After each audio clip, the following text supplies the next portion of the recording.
right, what's up guys? My name is Zach and today I am driving a 1983 Lada 2106. Up front is a 1.6 liter inline four and down below is a 4-speed manual transmission. Guys, I am so excited to be driving this here Lada. It has been a dream of mine to drive a car like this, and I am so excited to share it with you guys today. Before we get on to anything else, I have a website. You can buy stickers. You can submit your own car if you want it reviewed by me, and you can read my behind the scenes blog. I don't want to waste any more time. Let's get back to that 1.6 liter under the hood. Well, it makes about 73 horsepower, and this is by no means a fast, agile, or quick car. Now, in the era and in its location of origin, this was actually a little bit of a rocket ship. This is the 1.6 liter, which was the largest engine offered in the Lada. So that's pretty cool. And actually driving it is relatively easy. That's the great thing about the Lada. Because this was a people's car, very easy to drive. The controls are very simple. It's very easy to get used to. And I am thoroughly impressed with the clutch feel, the pedal feel. It is all very mechanical. Like I said, it's not particularly fast, but it does the job. And of course, the Lada is rear-wheel drive for simplicity. So with all of that out of the way, let's talk about the interior. Well, in front of me, I have a bunch of gauges. Going from right to left, I have my speedometer, then I have my tachometer and warning lights. Then I have my oil pressure, my coolant temperature, and my fuel to the very far left. I also have a headlight switch down below, which is great. On the steering wheel, I don't have anything except for the horn button, which sounds like a modern normal horn.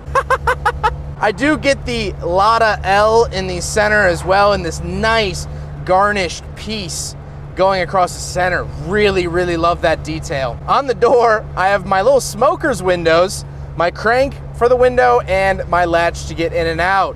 That is it. Moving into the center, I do have two vents, as well as a clock right in the center. I love that little clock. Then I do have the heater controls. Now, the heater here in the Lada was actually an option back in the day. Yes, that's right, the heater was an option. Something you rarely found as late as the 1980s, having an optional heater. But then I do get some warning lights, my hazard cigarette lighter, all that stuff. And of course, the radio itself was optional. If the heater was optional, but the radio wasn't, it'd be kind of interesting. Of which the speaker for that radio is directly down below it. Then I do have the shifter. Like I said, I really love the shifter feel. I'm pleasantly surprised by this here Lada. In just the way that it feels and drives. I wasn't expecting it to be this good, but it really is. Then I have the handbrake, and of course that means that there are no cup holders. So, unimpressively, the Lada 2106 fails the big friggin' bottle test. Then I have the seatbelts. Now the seatbelts are a really interesting design. They are technically a 3-point system, but the actual belt itself doesn't have any mechanism on it. It's just a belt. There's no click on it. You actually feed it into this little arm and then click that in, which is very, very peculiar, and I've never seen that in a car before. An interesting way of doing it, but by all means, it operates the same way. That being said, the seats are nice and cushy. I am pleasantly enjoying them, and they do have the optional, yes, optional headrests. Not all Ladas in the 1980s came with headrests, but well, this one was optioned with it. However, speaking of seats, we do have back seats, so let's go to a back seat review. All right, we're in the back of a Lada 2106, and boy, the seats are not only comfortable, headroom great, knee room pretty great. Now, interestingly enough, the back seat buckles are actually more traditional seat belts. I don't know why that's different for up front, but it is. And that is super cool. This was your everything car. You had to carry family members in here, pets in here, the groceries in here, things like that. And it is just so cool to be sitting back here because I know so many people that have grown up in these cars. I know probably people watching this have either grown up with someone in these cars or knows someone that has, and it's so surreal. This car is not full of luxuries. That's pretty obvious. However, one luxury is I do get ashtrays in both doors. Priorities, people. Priorities. Let's go hop around back, take a quick look at the trunk, and then we'll talk about the looks. All right, so around the back of the Lada, just push it in there and the trunk goes up. Now, the owner, Alexi, has a lot of spare parts in here. It's very, very important to have that stuff on hand because as you can see, most of the stuff you can't really find here in the US if you can find it at all. However, one thing I do want to point out, okay, first of all, trunk space, obviously great. There's not a whole lot of crash protection or any sort of insulation back here, so you get a great open trunk. But I do want to talk about this. This, my friends, is an original Lada tool set.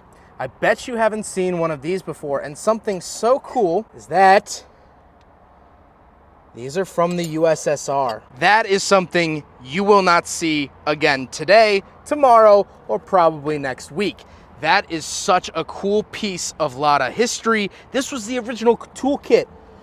Yes, your BMW E30 has it built into the trunk, but this, wow, super, super cool and super unique. And it has these cool leather straps to keep it in place.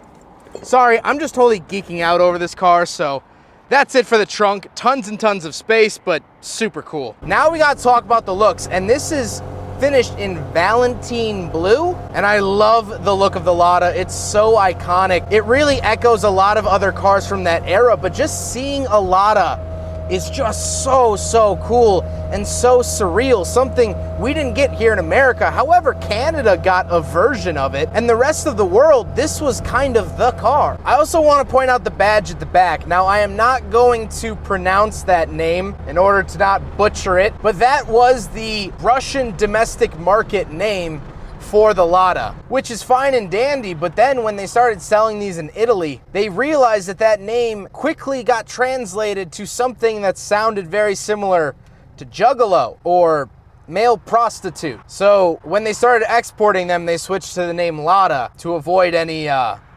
misconceptions, we'll say. So let's get to my final thoughts. This, to me, is the coolest thing in the whole wide world. This is the coolest car I probably have ever reviewed.